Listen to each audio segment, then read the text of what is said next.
Sea otters are cute, cute, cute, and furry. But to great whites, killer whales, bears, wolves, bald eagles, and even humans, they're also very tasty. These hairy swimmers can survive for 20 years at sea without stepping foot on land. How do they do it? And why do 3/4 of them die before their first birthday? Let's find out.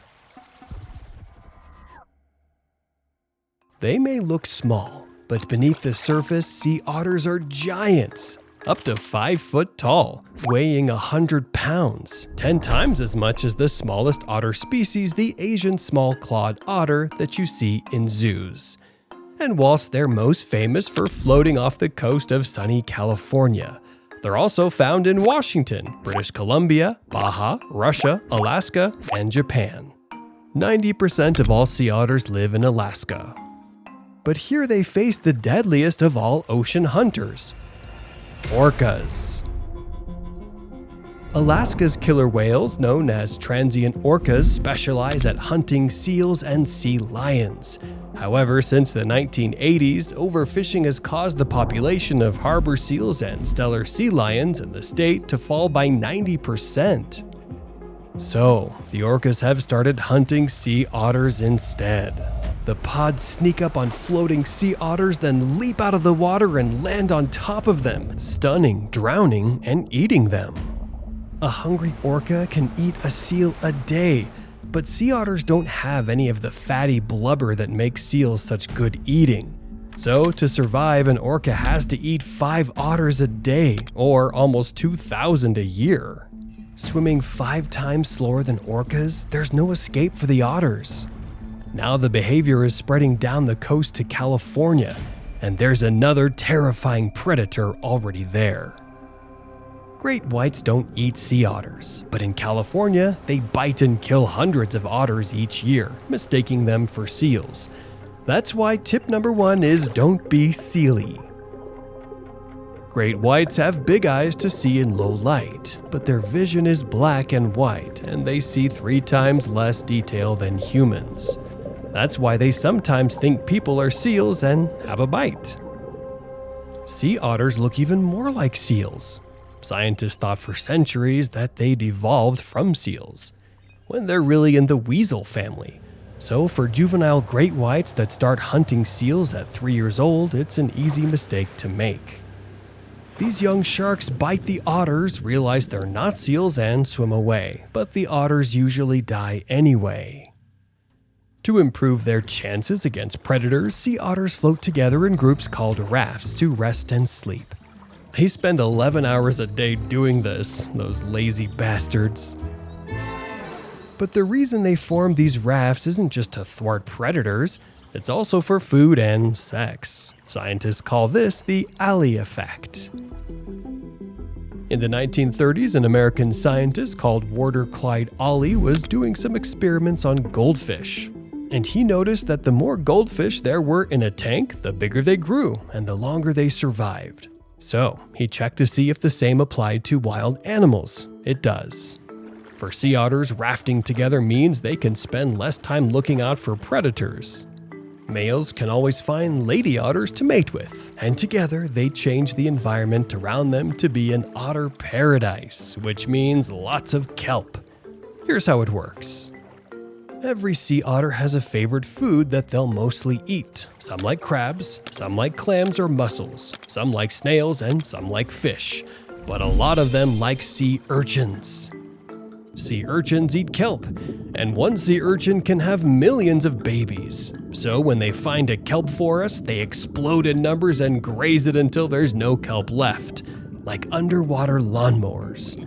By eating the urchins before they can breed, sea otters allow kelp forests to grow and spread. And wherever sea otters are, kelp forests follow. Kelp helps hide the sea otters from predators like great whites and orcas, but it has another stranger use. Whilst they're lazing about, floating and sleeping to stop themselves from drifting, sea otters use kelp as a belt. Mother otters wrap it around their babies when they leave them to go off to hunt, so they can find them again. And adult otters wrap themselves in kelp so they don't have to bother swimming whilst they're snoozing. The forests even help combat climate change and protect the otters from deadly diseases. But we'll get to those later. In the meantime, just remember, tip 3 is kelp yourself.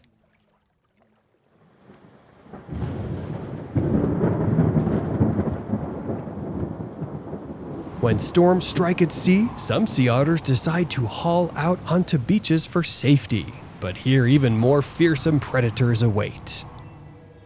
In Alaska's Katmai National Park, grizzly bears patrol the shoreline to hunt for unsuspecting otters. They can run at 35 miles an hour. The otters can barely walk at 1 mile an hour. They don't stand a chance. Coyotes and wolves also smell out otters resting in the sand. 10 years ago, a pair of wolves swam out to Pleasant Island here and ate almost all the deer. Now there's a pack of 12 wolves living there, and they're hunting sea otters to survive. Not only on the beach, but in the shallows as well, surrounding the otters before closing in for the kill. So, tip number 4, wetter is better. As a sea otter, you're safer at sea, slightly. The problem with living life at sea is it's cold. Alaskan waters drop to below 5 degrees Celsius in winter, and water sucks away heat 25 times faster than air, so sea otters should be freezing. Luckily, these hairy weasels have the densest fur on the planet to keep them warm. A sea otter's coat can have up to 1 million hairs on every square inch of surface, 10 times more than a human head. This furry second skin traps a layer of air between otters and the water that gets heated by their body warmth, keeping them a cozy 100 degrees Fahrenheit, 38 degrees Celsius all year round.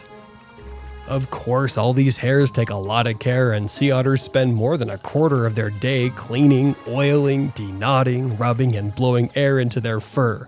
It's a lot of work. But when the alternative is getting wet and freezing to death, it's worth it. Sea otter muscles are also cleverly designed to produce heat, even when they're not moving to keep warm. But this inbuilt heater burns a huge amount of energy, so to survive, the otters must eat a quarter of their body weight each day. That's where tip 6 comes in. Protect your pebble. Cracking open the shells of urchins and mussels is hard work for sea otters' tiny teeth, so the smartest otters cheat. They pick up anything hard they can find, usually a stone from the seafloor, but sometimes a shell, a piece of wood, or glass, and they float with it balanced on their chest. Then smash the mussel's shell over and over onto it like an anvil until it cracks. Presto! Or if they've got a taste for snails like abalone, they'll dive down with their tool and use it like a chisel to break the abalone's amazingly strong grip before surfacing with their prize. Abalone grip to the rocks with a force 4,000 times their body weight.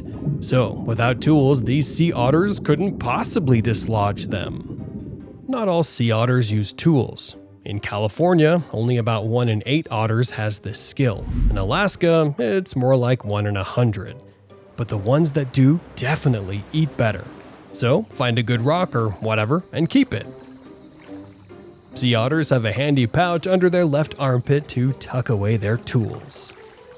Interestingly, female sea otters are better at using tools than males, the same as with dolphins and chimpanzees. Maybe it's because they've got weaker bites, or maybe they're just smarter. I'll leave you to decide. But either way, it's mom's job to teach her pup how to do it. If not, they'll never learn. Clearly, you can't teach an old sea otter new tricks. Sea otter mums care for their pups for the first 6 months of their life. Months 3 to 6, they're teaching their pup hunting, diving, and using tools. But for the first 3 months, sea otter pups can't dive at all. Baby sea otters are born at sea. And so they don't drown, they start off with an extra fluffy baby coat of fur called lanugo. This coat is so buoyant, all pups can do is bob at the surface of the ocean like corks whilst mom goes off and finds them food. It's literally drown-proof. But the extra floaty coat brings with it a different danger for the pups. By Gosling Rocks, British Columbia, bald eagles have developed a taste for these young, fat, bobbing snacks. They wait till mom dives under, then swoop, grabbing the pup. And nasty male sea otters snatch these young pups too. When mom gets back from hunting, they simply hold the pup ransom until she gives them her food. But being eaten by birds isn't all these otters have to fear. Eating birds can be just as deadly. And on the island of Hokkaido, Japan, otters snacking on seabirds have unleashed a deadly pandemic that could potentially wipe them out: bird flu. Since October 2021, the H5N1 bird flu virus has swept the globe, killing 280 million birds and counting. The only continent it hasn't reached yet is Australia. It can infect seals, dolphins, cats, cows, people, and everything in between. And in April of this year, the first sea otter was found dead from the disease in Japan, with more dead otters following. There are only about 12 wild sea otters left in Japan, so if the disease keeps spreading, they could be extinct there within a year. And off the coast of Washington, America, sea otters have caught the virus too. But that's not the end of it, because there's another disease decimating otters: domoic acid poisoning. This neurotoxin comes from algal blooms brought on by climate change and builds up in the crabs and clams that sea otters and other creatures eat. It makes seals go mad and seagulls vomit and fall from the sky. In people, it's known as amnesiac shellfish poisoning because it wipes their memory. But with sea otters, it simply stops their hearts, killing them. The warning sign of these deadly algal blooms is brown, red, or green colored water and foam. So if you end up a sea otter, watch out and remember, blue water is best. Finally, if you've survived everything so far, you get to have sex. Yay! Sadly, for lady otters, sex can be deadly. Male sea otters jump up on the female's back and bite her nose with their teeth to keep her still whilst he does it.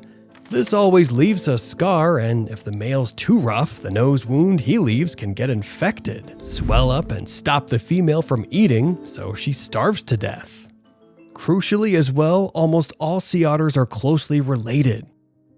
Over the past 100,000 years, sea otters have almost gone extinct 3 times. At one point, there were probably only 10 otters remaining in the world. And more recently, human hunting of sea otters for their fur and meat reduced the global population from 300,000 to 2,000, creating another genetic bottleneck.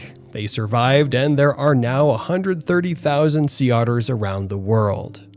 But they're all horribly inbred, so as a sea otter, it pays to have a good look at your mate to make sure they're not your cousin. And remember, sex isn't safe. In the end, sea otters look incredibly lazy floating on their backs, sleeping and sunbathing 11 hours a day.